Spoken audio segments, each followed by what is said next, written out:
Welcome to Ageless and Outrageous, your favorite podcast about how to age amazingly. I'm urogynecologist and hormone and sexual health expert, Dr. Kristen Jackson.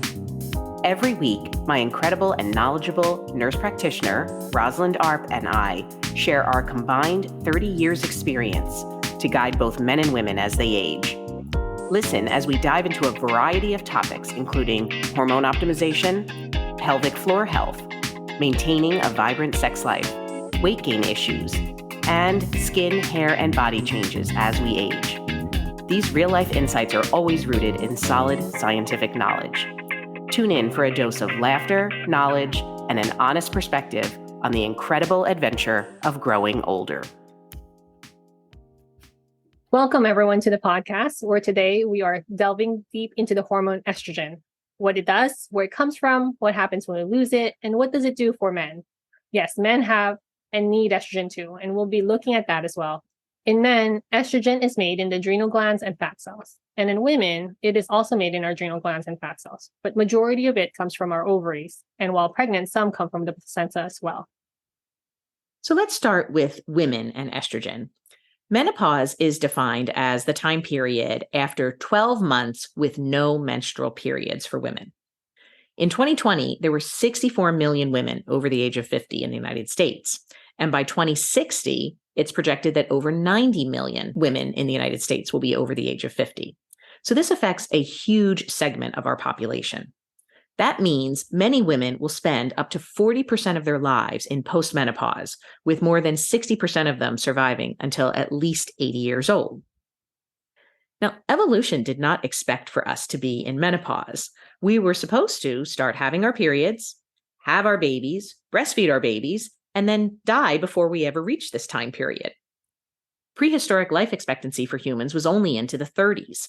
Even in the 1800s, the average life expectancy was only into the 40s. Finally, in the 1900s, life expectancy started to double every 10 generations. And that was due to improved healthcare, sanitation, immunizations, and access to clean water. So menopause, as a health risk for women, didn't even develop as a problem until we had women living longer and longer. What's actually interesting is that most animals are able to reproduce until they die. And this is obviously good for their species.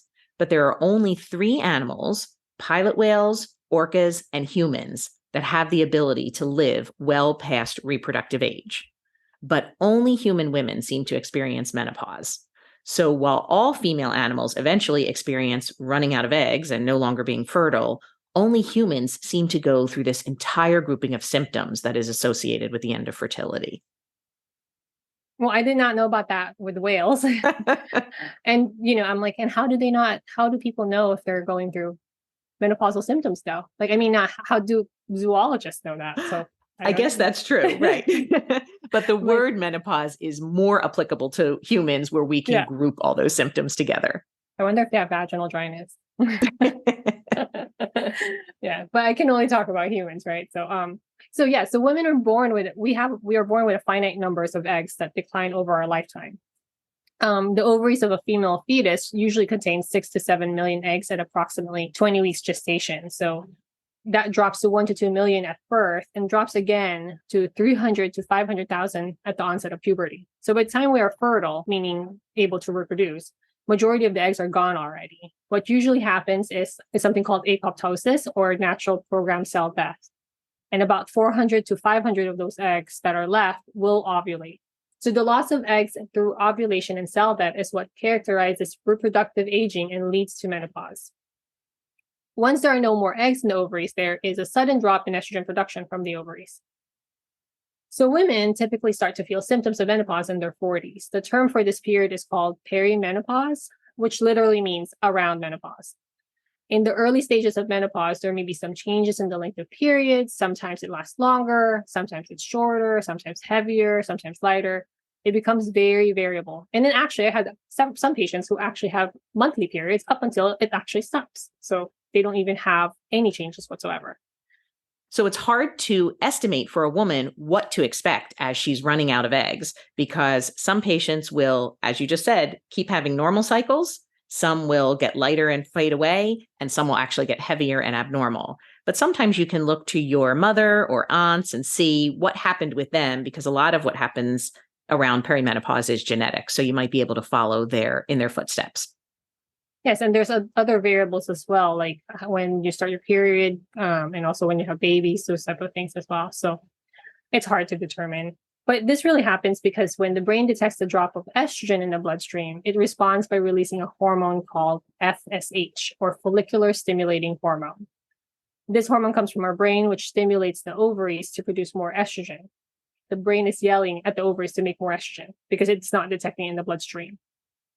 Because there was an increased release of FSH, sometimes there's a sudden surge of higher levels of estrogen, which can alter the length and flow of your period.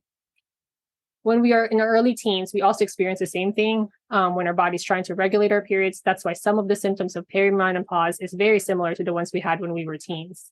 We get breast tenderness, menstrual migraines, heavy periods, and mood changes. Usually this happens when moms are going through menopause and their daughters are going through their teenage years. And you're laughing because you probably experienced it. Yes, exactly. And many women feel it's very unfair that we get to experience a lot of negative symptoms when we start our period, and then again when we end our period. So that we kind of bookend reproductive life with really fluctuating hormones and symptoms that go along with it. Yes. Did you go through it at the same time as your daughter? Probably, but as you might guess, I have been using hormone replacement therapy for quite a long time. So I didn't experience really negative symptoms of perimenopause at all because I covered them up. Yes. I'm going to go do the same thing. But really, after a while, the ovaries has no more eggs, and finally the periods just becomes less and less, and there's no more periods at all. Typically, we'd say that you're in menopause or entering the second part of perimenopause when you have no more periods for 12 months. The menopause transition usually has several physical and psychological alterations that happen, and it's very difficult, especially for other doctors, to tease out what changes are menopause related versus what is really attributed to aging. Some of that is like low libido or just fatigue, depression. So it's hard to say which one is which. There's such an overlap in those symptoms of aging and menopause, but because they happen around menopause time, a lot of women and doctors lump them all together with menopause as the cause of them. Mm-hmm. Yeah, I quite see often when women are going through that depressive period, they are put on antidepressants rather than hormone replacement therapy. That's that's a great example. Mm-hmm. But the one change that we do attribute to menopause, and everybody agrees to this, are hot flashes and night sweats, which is collectively known as vasomotor symptoms. A large study found that 60 to 80% of women experience vasomotor symptoms at some point during menopause transition. So that's one of the most common things that women can feel at perimenopause. But for all women, the menstrual cycle eventually does end. And for most women, vasomotor symptoms either end or lessen with time. But the longer and longer that we live in menopause, we start to face many other health risks from the loss of our estrogen. One of the most important organs that suffers from loss of estrogen is our heart. Healthy estrogen levels help to prevent cholesterol plaque formation in our arteries. And it's the rupture of these plaques that causes a heart attack or a stroke. So what are other options for currently reducing a woman's risk of heart disease? Well, we have statins, which do help to reduce cholesterol levels, but they don't reduce the formation of plaques. This was actually shown in the very extensive ELITE trial. Both estrogen and testosterone help to decrease our visceral fat, which also helps to improve cholesterol levels. Again, statins, while they do reduce our cholesterol, do not reduce our visceral fat. And in a 2014 study looking at hormone therapy and the risk of cardiovascular outcomes in women using statins, they found that cardiovascular deaths were measured at 5 per 100,000 person years in women taking hormones, as compared to 18 out of 100,000 person years for people not using hormones. And that was a really extensive study involving over 41,000 patients. Oh, wow. And then another 2012 study of over 1,000 recently menopausal women randomized them to either using hormone replacement therapy or no treatment. The treatment with hormone replacement therapy went on for 10 years, and then the women were followed for another 5 years if they discontinued hormone replacement therapy. The treated group had a significantly decreased risk of death and heart failure, and this risk reduction was actually maintained even through the 5-year follow-up when they stopped their hormones. The other nice thing about this study was that the treated group was shown to have no increased risk of cancers, blood clots, or strokes. So we're seeing a lot of cardioprotection without a lot of risk. And then what about men's hearts? Well, a 2009 prospective observational study showed that in men with heart failure, those with the lowest and highest estradiol levels were associated with the highest cardiovascular mortality risk. Proper levels of estradiol are cardioprotective in men, just as they are in women. Yeah, so I know it definitely affects the heart and many other parts of the organs. I remember reading in the New York Times article about menopause just recently this year. It said one of the quotes was, "Menopause has the worst PR campaign in the history of the universe because it's not just hot flashes and night sweats." And that is so true because we know there are many other parts of the body that it does affect. Exactly. And I've heard some doctors even tell women that they should just tough it out through menopause. And I remember thinking, tough it out through what? The rest of their lives? Menopause is not a point in time. It is a transition into a new part of your life. So even if you can tough it out for the hot flashes and night sweats, the heart risk and the other risks we're going to talk about remain for the rest of your life. Yeah, and another area that estrogen affects is our bones, which a lot of women suffer from something called osteoporosis. As adults, our bone undergoes constant change by a process called bone remodeling. Old bone material is removed or reabsorbed by osteoclasts and replaced with new healthy bone by cells called osteoblasts. So in young women and men, the resorption and the formation of the bones are balanced. The amount of old bone reabsorbed is replaced with almost equal amount of new bone. As a result, bone mass is usually quite stable in healthy younger women. But at the time of menopause, in response to estrogen deficiency, the bone breakdown becomes more rapid, exceeding the ability to form new bone, resulting in bone loss. The rates of bone loss are highest at the time of menopause, when an average yearly loss of about 2%, beginning 1 to 3 years before menopause and lasting 5 to 10 years. So during the menopause transition, women experience an average bone loss of 10 to 12%, and this can lead to osteoporosis. And I think it's amazing that women's maximum bone mass has been achieved by age 25. We build up our bones until about age 25. We maintain that bone mass with equal bone breaking and bone building from age 25 to about menopause, and then we start losing it. So this also speaks to teaching our young girls to maximize their bone mass so they get the highest peak possible at age 25. And that way they have a lot more bone mass to lose when they finally go through menopause. I'll tell you from my experience doing gynecology before, it's the least of the concerns. I agree. There's no one at age 20 is thinking about osteoporosis and bone mass, but it's why calcium supplementation and weight-bearing exercises and maintaining a healthy weight are so important for young women to maximize their bone health. Yes.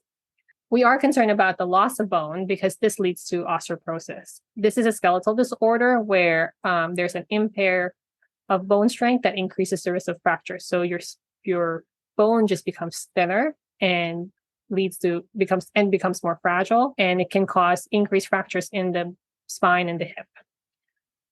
Most people don't realize that it's not the fracture itself that is so damaging. It's the sequela, or what happens after the fracture. So if you have an elderly patient with osteoporosis who gets a hip fracture, she may survive the hip fracture and survive the surgery to repair the hip fracture, but now she's laid up for a period of time. And that puts her at risk for pneumonia, blood clots, loss of muscle mass, and just deterioration in general. And I know we have both seen patients who have otherwise been relatively healthy and then suffered a fracture and really went downhill fast because of all the consequences of that fracture. Yes. So that's why systemic estrogen therapy has been shown to effectively prevent bone loss in postmenopausal women. And several oral and transdermal preparations of estrogen are approved for osteoporosis prevention in the US. However, estrogen is no longer approved as a treatment for established osteoporosis because what they've seen is estrogen has not specifically been shown to reduce fracture risk in women with known osteoporosis. And this is because estrogen really inhibits the bone breakdown and does not increase the building of the bone. So if you've already have osteoporosis, it's not going to reverse it. Exactly. And we're not trying to prevent women from having osteoporosis per se. We're trying to prevent them from getting a fracture. So that's why I believe the FDA did not approve it for treatment of osteoporosis, because it didn't reduce the fracture risk, but it does help to prevent osteoporosis if it hasn't developed.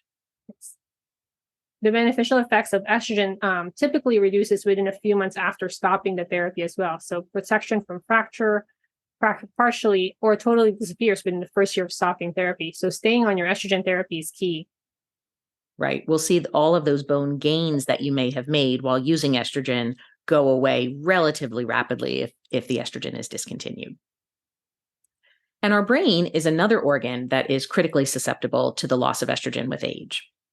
Estrogen exhibits neuroprotective actions against dementia by promoting neuron viability or health of the nerves, and also reducing the accumulation of beta amyloid deposits. And these plaques in the brain are a key factor in dementia progression. Both estradiol and conjugated equine estrogens, which are another form of estrogen replacement therapy, have been shown to prevent these deposits in the brain, but only estradiol has actually been shown to reverse the plaques and nerve disease. What's interesting, I think, is that progestins seem to reverse this effect. Progestins are progesterone-like products that were made to protect the uterine lining, but they don't have the same protective effects in the brain as our bioidentical progesterone does. So what do you mean by it reverses the effect? Like it decreases the effect of estradiol itself? It decreases the protective effect of estradiol on forming those plaques. Okay. So we know that there's probably a good window of opportunity for women to begin estrogen replacement therapy. And that window is before any plaques in the brain have developed. So we know that if we maintain estrogen, we can prevent plaques from developing. Once plaques have developed, only estradiol has actually been shown to kind of shrink them and make them go away. But if a patient is taking a synthetic progestin at the same time as an estrogen, we see more plaques developing rather than the prevention of plaques. So it's almost like the progestin is canceling out the beneficial effect of the estradiol. And that's not the same for micronized progesterone. Correct. So micronized progesterone is one form of bioidentical progesterone, meaning it looks just like what comes from our ovary. So our natural progesterone does not seem to counteract the beneficial effects of estrogen. Well, that's great to know. Another area that menopausal women may also experience is something called the genitourinary syndrome of menopause, or GSM, which is really where we started in this journey. It is so prevalent and causes so much problems in women.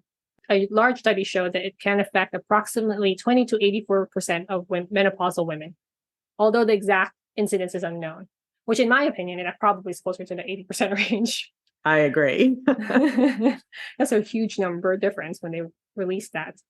The GSM, or genitourinary syndrome, is a collection of signs and symptoms associated with estrogen deficiency that can involve changes to the labia, the vaginal opening, the vagina, the clitoris, the bladder, and the urethra.